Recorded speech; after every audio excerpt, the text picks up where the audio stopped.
Watch her, watch. Back up. Put your hands behind your back. Put your hands behind your back. I got hands.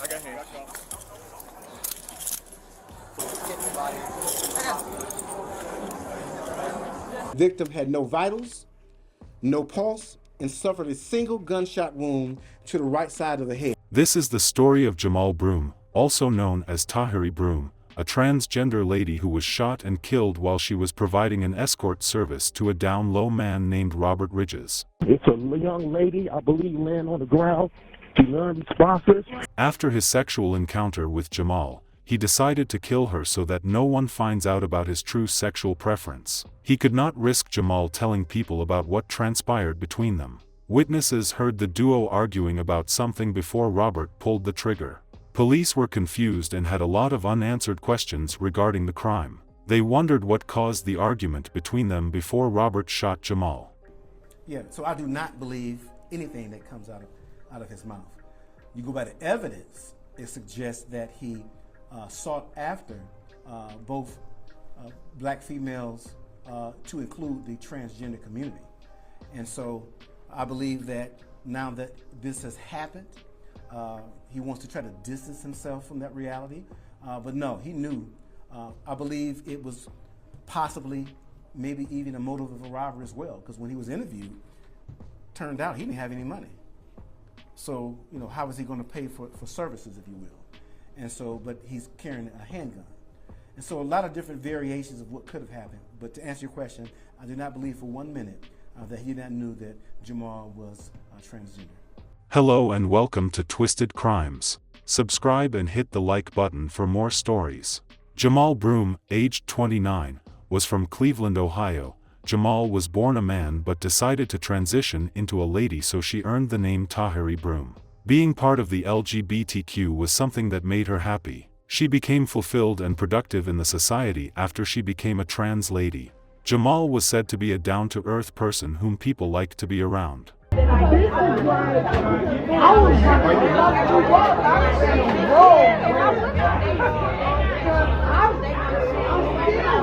She was said to be innocent, kind and very intelligent.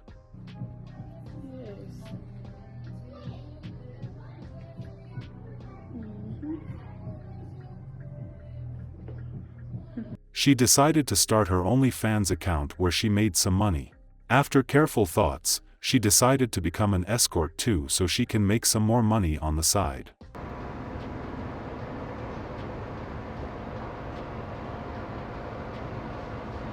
She services men locally and beyond when possible. On February 9, 2025, Jamal was out of town to take care of her out-of-town business client in Detroit, Michigan.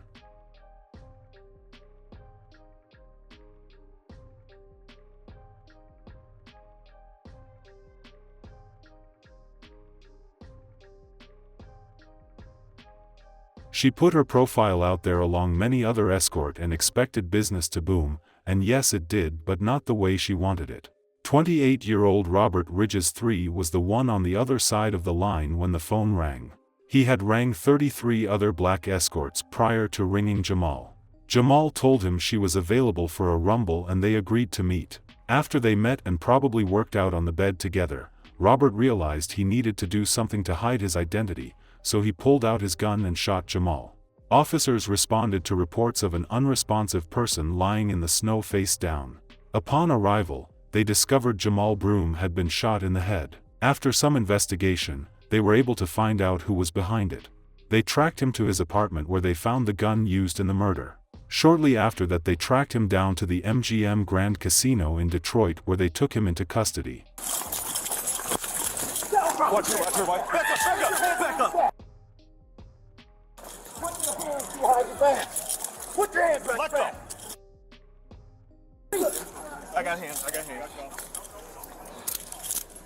Let go. Does anyone have our channel? Let them know we're Let good. go of the key. Hey, we're good. We got him in here. Roll them over. Roll over inside. With two. The main line. I was saying you something. What's that? Robert Ridges. Robert Ridges?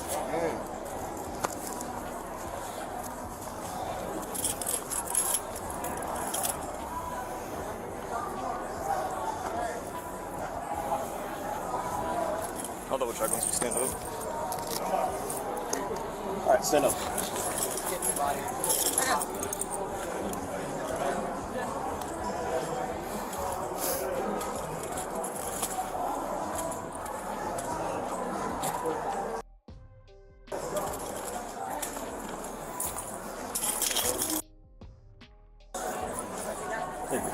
Police had a lengthy briefing about the whole incident. Here is the video. But before I start that unveiling the sequence of events, I'm going to spend a little bit of time talking about our victim, Jamal Broom, and we can bring the victim's photo up. Jamal, 29 years old, a resident of Cleveland, Ohio. And I did have an opportunity to speak to Jamal's mother. What I'll describe Mrs. Broom, a very strong woman, certainly very emotional. We're talking about losing a child in such a gruesome and violent manner. But we talked for a matter of time, allowing her to vent about what happened, what Jamal meant to Mrs. Broom. And I made a couple commitments to Mrs. Broom. Certainly I'm going to need your help from the media to make sure that my commitments stand firm, because I always consider myself a promise keeper, and I want to make sure I keep the promise to Ms. Broom. When you look at Jamal, is a biological male, but does present as a female, and is a proud member of the transgender community. And one thing I told Mrs. Broom was that in my remarks, her daughter would be referred to by the appropriate pronouns, she and her. And so I asked that the media covering this respect Southfield Police Department's wishes and also the wishes of the family.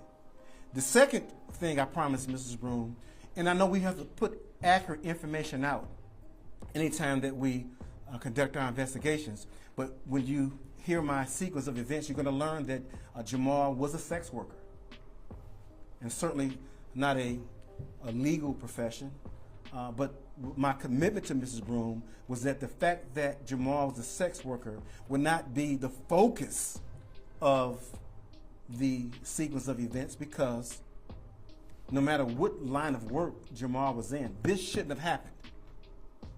This shouldn't have happened. And so, again, we'll talk about the sequence of events, and then we'll get into some questions and answerings, and then we'll also show some video at the appropriate time. So this incident occurred Sunday, February 9th at approximately 10:15 a.m., where Southfield police officers were dispatched to the 25,000 block of Shiawassee, which is the Riverstone Apartments right off 8 Mile, on a report of an unresponsive female lying face down in the snow.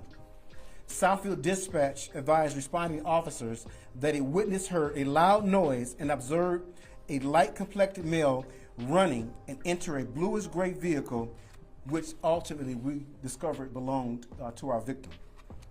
Southfield officers, along with Southfield EMS, arrived on scene and immediately began life-saving measures. It was determined that the victim had no vitals, no pulse, and suffered a single gunshot wound to the right side of the head, which is the temple area. Southfield officers and detectives located the victim's stolen 2021 Chevy Equinox in the 25,500 block of Shiawassee. So this will be approximately 400 feet from the crime scene, just 2 buildings over in this particular apartment complex. And what we learned is that our suspect resides at the apartment building.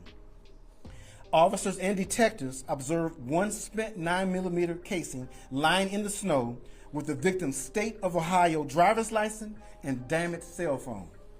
Using advanced technology, detectives were able to determine that the suspect, Robert Ridges, made approximately 33 phone calls to various sex workers on the morning of February 9th. Mostly all the persons that the suspect sought out were black females, which included members of the transgender community. At 9:06 a.m., The suspect contacted the victim, and they spoke via FaceTime for approximately 3 minutes. Our victim, as I reported earlier, worked as a sex worker and had multiple commercial sexual advertisements. At 9:09 a.m., the victim received 2 more phone calls from the suspect, which lasted just under 3 minutes. From 9:09 to 9:16 a.m., the suspect caused 5 more commercial sex advertisements. At 9:16 a.m., the victim received a missed call from the suspect. The victim then calls the suspect back and they briefly have a conversation. At 10 a.m., the victim is seen on video entering Riverstone Apartments. At 10 a.m., the suspect receives a phone call from our victim, and that will be the last phone call that our victim would make. Members of the Southfield Tactical Crime Suppression Unit, along with the FBI's Violent Gang Task Force, immediately began to identify the whereabouts of our suspect. The Southfield Tactical Crime Suppression Unit received information that our suspect was at the MGM Grand Casino in the city of Detroit, at the first floor parking deck entrance. Our tactical crime suppression officers entered the casino behind Ridges. Our officers took Ridges to the ground, and he was arrested. We believe that he was attempting to blend back into society after committing such a heinous crime. And also, this work, we had him in custody within 11 hours of the assault.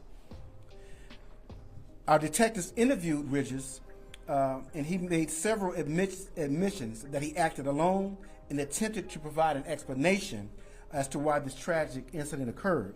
He claims that he did not know that our victim was a member of the transgender community. Our suspect also, oddly, did not have a criminal history. We conducted a search warrant and at the residence of Ridges, and the detectives recovered a stolen Sig Sauer 9mm handgun from the suspect's bedroom. The handgun was reported stolen out of Georgia on July 23rd of 2023. A test fire of the gun revealed that the same weapon that fatally wounded Jamal Broom was the weapon used in this crime. And again, thank you, Detroit Police Department Nivin Unit, for, again, expediting that analysis of that weapon so that we had concrete evidence that we had the correct suspect in custody. So this time, I'm going to move to showing a video and audio. We're going to first allow you to listen to the 911 audio so you'll see what was occurring at the time of the assault.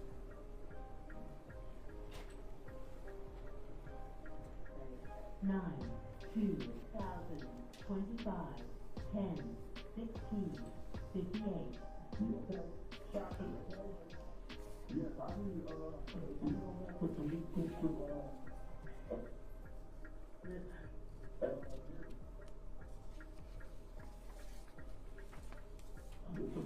lady, I believe laying on the ground.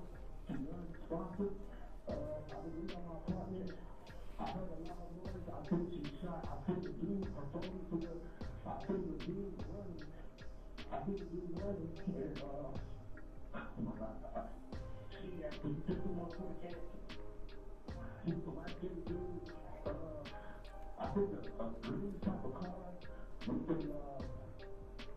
I think the body took town plate. Can you took someone quick? Okay. The number responses.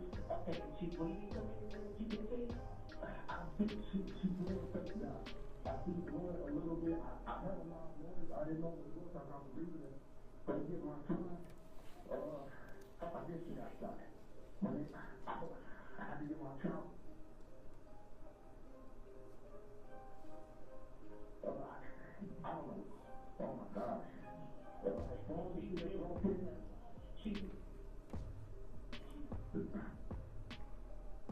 Walking out to get my car. Okay, I heard a loud noise. In their building. Right in between. Okay, we're getting up out there to it. All right, thank you. February 9, 2025, 10:18. And you can stay focused on the screen. Now we're going to show the video of the arrest. Again, MGM Grand Casino, Detroit, Michigan.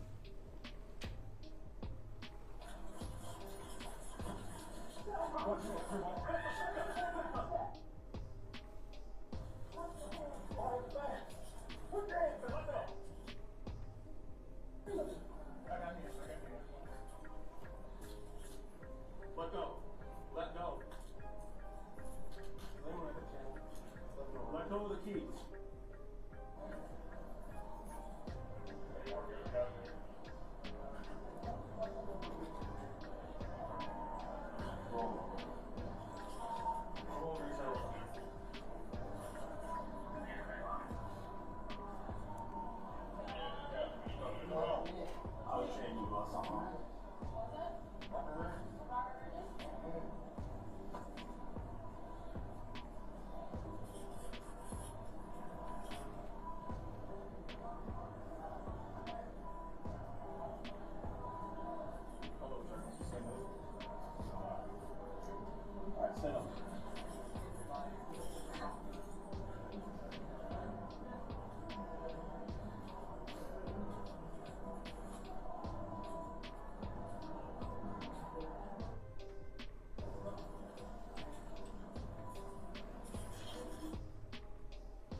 Okay, if you can adjust back towards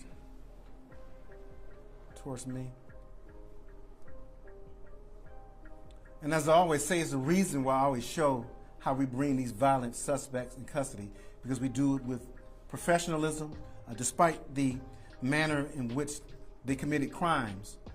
We use our tactics, our surveillance, and we bring them into custody without any further incident. And again, this was no different. So our suspect, Robert Louis Ridges, 28 years old, charged by the Oakland County Prosecutor's Office.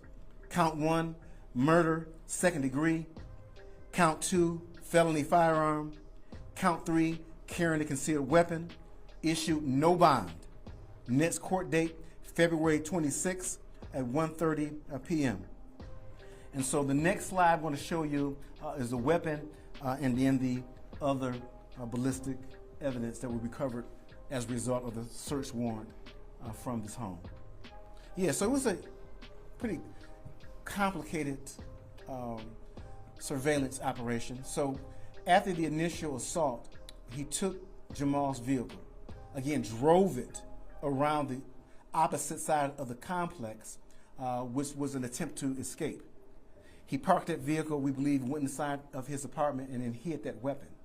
But what he didn't know is that our detectives had already started, using technology to determine his whereabouts. And ultimately, we were able to locate him as he entered the casino. It looked like you tried to physically leave on foot at that point as well when you guys were trying to have him.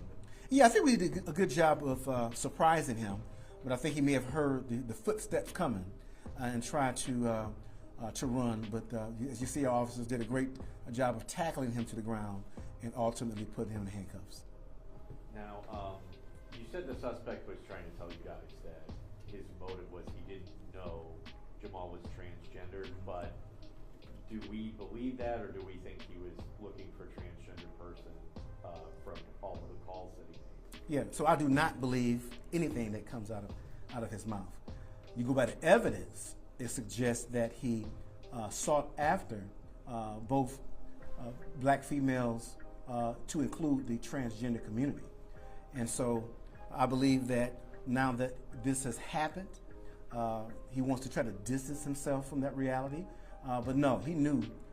I believe it was possibly maybe even a motive of a robbery as well, because when he was interviewed, turned out he didn't have any money. So, how was he going to pay for services, if you will? And so, but he's carrying a handgun. And so a lot of different variations of what could have happened. But to answer your question, I do not believe for 1 minute that he did not knew that Jamal was transgender. So the calls came out on the scene. Certainly, as I reminded you, we had recovered the driver's license, and the driver's license did, in fact, give the listed sexual identity of Jamal, which was male.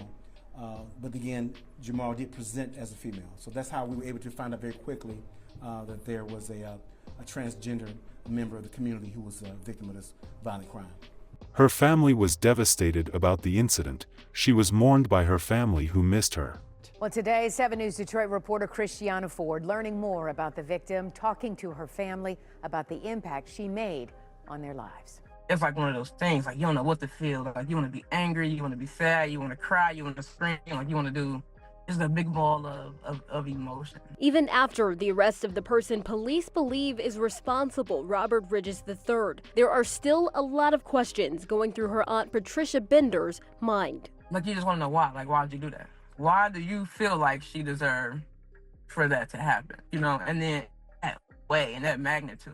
Being that they caught him, that brought some peace. But it's like, it don't take away the pain. Bender says her niece loved making people laugh, was full of energy, confidence, and loved Nicki Minaj. Funny, smart, like one of those people that could walk into the darkest room and find some light in it. She's hoping people see Broom in that bright light instead of focusing on what she did for work. It doesn't mean that that person was a bad person. The evil that happened and investigation into it won't stop them from celebrating who she was. She's shining light that's gonna shine forever and ever and ever and ever. The family wants people to know they're grateful for the outpouring of love and support they have received here in Michigan. There will be a balloon release on Friday in Cleveland. We do hope the perpetrator of this crime is prosecuted to the full extent of the law. If he wanted to be a down-low man, he could have done that and not kill Jamal. There is no point in hiding in this day and age, let alone killing someone for it. Jamal will be deeply missed by those who truly loved her. Our sincere condolence to the families of Jamal Broom. Please stay safe out there, and we shall see you guys in the next video.